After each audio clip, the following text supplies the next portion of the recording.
क्या आपने कभी सुना है कि किसी कातिल ने एक ही घर के 8 लोगों को मारने के बाद वहां पर बैठकर इत्मीनान से खाना खाया हो और जाते वक्त घर के जितने भी शीशे और आईने हैं उन्हें काले कपड़े से ढक दिया हो।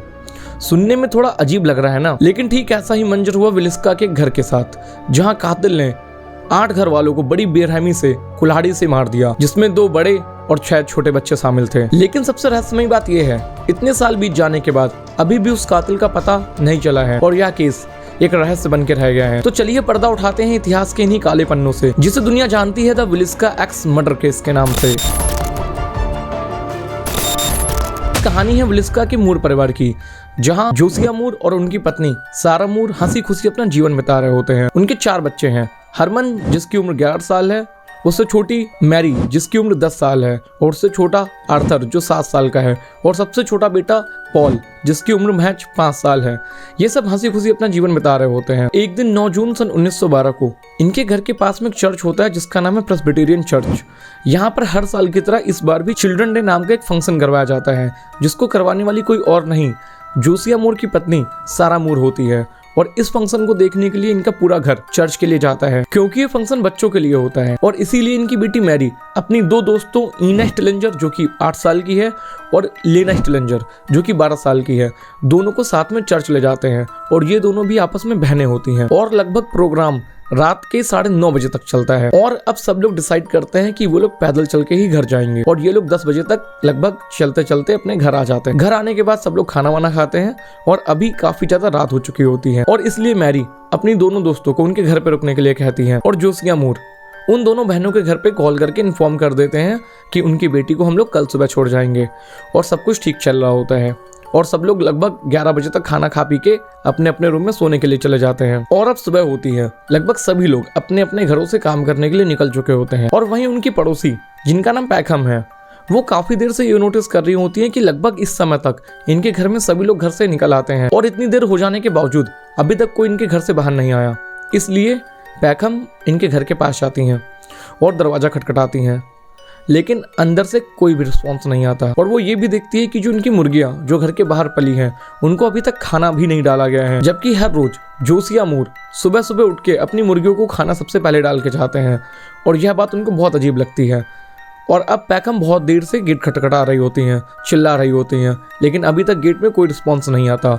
इसलिए वो ये सोचती हैं कि चलो खिड़कियों से देखा जाए। लेकिन वो जैसे ही खिड़की से देखने के लिए जाती हैं, उनको एक चीज बहुत अजीब लगती है। उनको खिड़कियों के ऊपर पर्दे दिखाई पड़ते हैं, और अब उनके मन में और चिंता बढ़ जाती है।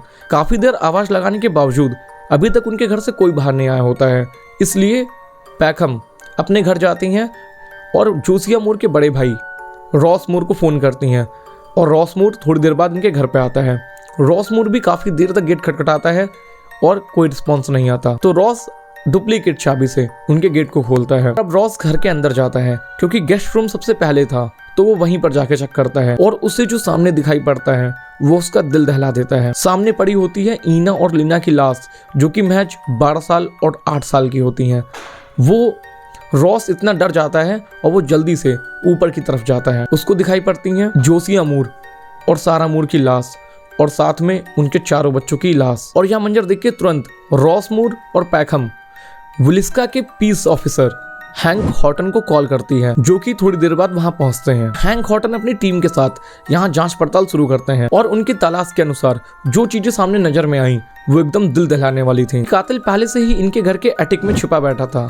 उसको सिर्फ इंतजार था रात होने का और सबके सो जाने का, क्योंकि उन्हें वहां से बहुत सारे छोटे मोटे सिगरेट के बचे हुए टुकड़े मिलते हैं। और सबके सो जाने के बाद कातिल जोसिया मूर की कुल्हाड़ी उठाता है और सबसे पहले मास्टर बेडरूम, मतलब जहां पर जोसिया और सारा सोते हैं, उनके बेडरूम में जाता है। कातिल सबसे पहले जोसिया मूर के चेहरे पर 23 से 24 बार प्रहार करता है। यह प्रहार इतना बुरा था कि लगभग जोसिया मूर की दोनों आंखें ही गायब हो गईं। और जोसिया मूर के मरने के बाद वो सारा मूर को भी कुल्हाड़ी से मार देता है, और उसको मारने के बाद वो उनके 4 बच्चों की तरफ जाता है और एक एक करके बच्चों को भी कुल्हाड़ी से मार देता है। उसके बाद वो नीचे उतर के आता है, ईना और लेना दोनों को कुल्हाड़ी से मार देता है। लेकिन जांच से यह पता चलता है कि बाकी सबकी मृत्यु नींद में हुई थी, वहीं लेना स्टिलेंजर जाग रही थी। उन्होंने खुद को बचाने की बहुत ज्यादा कोशिश की, क्योंकि कुछ डिफेंसिव चोटें देखने को मिली, जैसे उसके हाथ में चोट लगी हुई थी और वह अपने बेड पे टेढ़ी लेटी हुई थी। तो यह इशारा कर रहे थे कि उसने अपने आप को बचाने की बहुत ज्यादा कोशिश की। और जांच से यह भी पता चलता है कि जब कातिल ने सबको मार दिया तो उसने पूरे घर के खिड़की के पर्दे को इस तरीके से लगा दिया जिससे कोई बाहर से अंदर ना देख सके, और साथ में जितने भी घर में आईने रखे हुए थे सबको उसने एक एक करके काले कपड़े से ढक दिया। और साथ में किचन में कटोरा देखने को मिला जिसके अंदर पानी था और थोड़ा बहुत खून था, जो यह इशारा कर रहे थे कि मारने के बाद कातिल ने अपने हाथों को वहां पर धुला है। और उसके बाद इन्हें टेबल पे एक प्लेट भी देखने को मिलती है, जो ये इशारा कर रही थी कि कातिल ने मारने के बाद वहां पर इत्मीनान से बैठ के खाना खाया है, जैसे मानो उसने कुछ किया ही ना हो। और इतना सब होने के बाद विलिस्का शहर के लोगों के मन में सिर्फ एक ख्याल आया कि आखिर इतने शांत और समृद्ध परिवार से किसको इतनी नफरत हो सकती है, किसने कत्ल करे उन 8 लोगों के।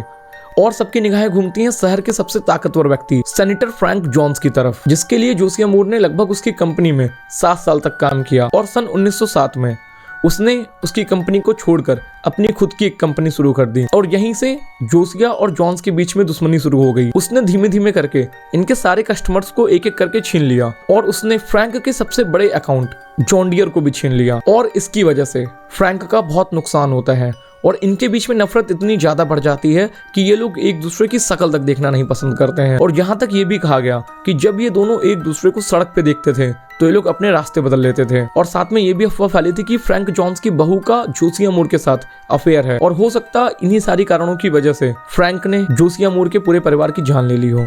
लेकिन पुलिस को बहुत ज्यादा उनके खिलाफ कुछ नहीं मिलता और जॉन्स बच जाते हैं। लेकिन तभी बर्न कंपनी के डिटेक्टिव जॉन्स विल्करसन, जिन्होंने बहुत बड़ा दावा किया, उनका मानना था कि 57 साल के जॉन्स फ्रैंक उन्होंने खुद कुल्हाड़ी नहीं चलवाई है। उन्होंने एक आदमी विलियम मैन्सफील्ड को पैसे देकर उन्हें मारने के लिए कहा है, जिसने पूरे परिवार की हत्या कर दी। मैन्सफील्ड पहले से ही खतरनाक संदिग्ध व्यक्ति था, जिसके ऊपर उसकी पत्नी, सास ससुर और बच्चों को मारने का अपराध। हालांकि जब मैन्सफील्ड की जांच की जाती है तो यह पाया जाता है कि उस रात वो किसी जेल में बंद था और इस वजह से वह बच जाता है। लेकिन अभी तक सभी लोगों का यही मानना था कि सारी हत्याएं फ्रैंक जोन्स ने करवाई हैं, और इसके दबाव में आकर फ्रैंक जोन्स अपने पद से इस्तीफा दे देते हैं और उनके आखिरी के साल बहुत ज्यादा मुश्किलों से बीतने लगते हैं। लेकिन अभी तक यह खुलासा नहीं हुआ था कि असली कातिल कौन है। लेकिन इसी कहानी में एक और किरदार सामने उभर के आता है, रेवरेंड जॉर्ज कैली, जो कि एक घूमने वाले पादरी थे, और वो उसी रात विलिस्का में मौजूद थे। उन्होंने पुलिस वाले को कई सारी फोटोज बना के भेजी और साथ में कई चिट्ठियां लिखी,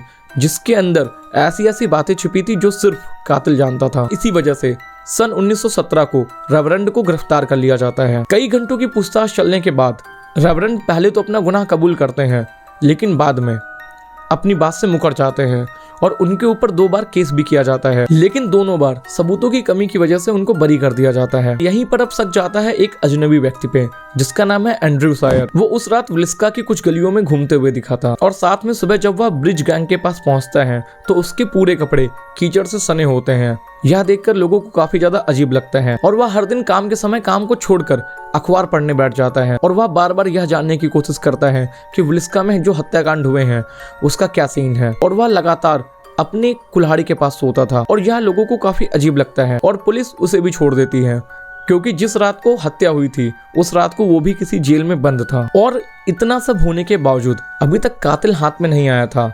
लेकिन ऐसे ही कई साल बीतते जाते हैं, और वहीं पर एक खबर सामने निकल के आती है कि हेनरी लू मूर नाम के एक व्यक्ति ने अपनी दादी और अपनी माँ को कुल्हाड़ी से मार मार के उनकी हत्या कर दी, जिससे सभी लोगों का शक उसकी तरफ चला जाता है। लेकिन बात यही थी कि मूर फैमिली का उस इंसान से कोई भी लेना देना साबित नहीं हो पाता, और आखिरकार अपराधी बचा रह जाता है। लेकिन अभी मृत्यु के लगभग 114 साल बीत गए हैं, और अभी तक यह बात बिल्कुल साबित नहीं हो पाई है, और न इस बारे में पता चल पाया है कि आखिरकार मूर फैमिली का कातिल कौन था, और उसने घर के सभी शीशों को काले कपड़े से क्यों ढका था। क्या वो अपनी ही शक्ल देखने से डर रहा था, या उसे किसी और चीज का डर था। यह सभी प्रश्न तो अभी एक रहस्य बन के ही रह गए हैं। लेकिन यह अगर आज भी अपनी जगह पे खड़ा हुआ है, और लोग उसे विलिस्का एक्स मर्डर नाम से जानते हैं।